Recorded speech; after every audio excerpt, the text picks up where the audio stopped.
Ako si Maria Clara de los Santos y Alba at ako ay madalas din tawaging Clarita.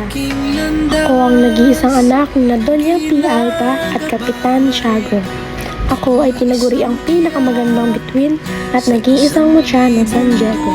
Ako ay may katangiang mahinhin, maganda, masunurin, pagmahal at kilala bilang may kalinisang puri bilang isang babae. Puso ko ay imamapa. Ako ay inilalarawan ng isang mestiza, bilog ang mga mata, at ito ay marahil ang kapantayan ng kagandahan sa Pilipinas.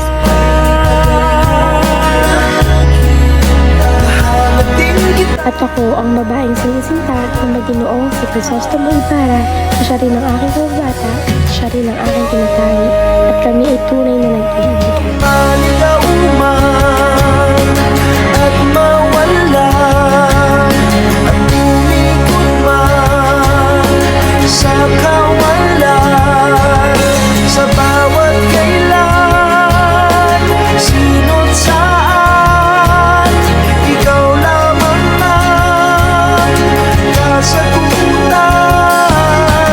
Bawat kanan at kaliwa, kung timog man o hilaga, ang bawat daan ko ay patungo, ay pabalik sa iyo.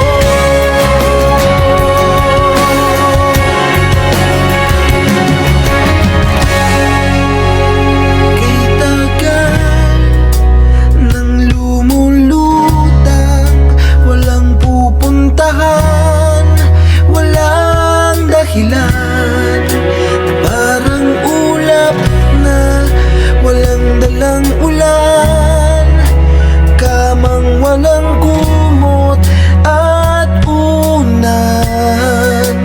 Bihag ako ng pagtataka, may saysay ba ang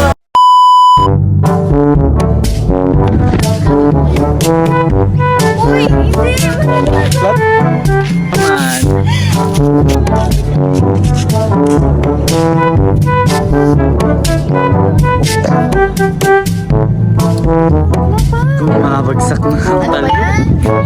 Ang ready yan. Ready, ready. Ako dito sa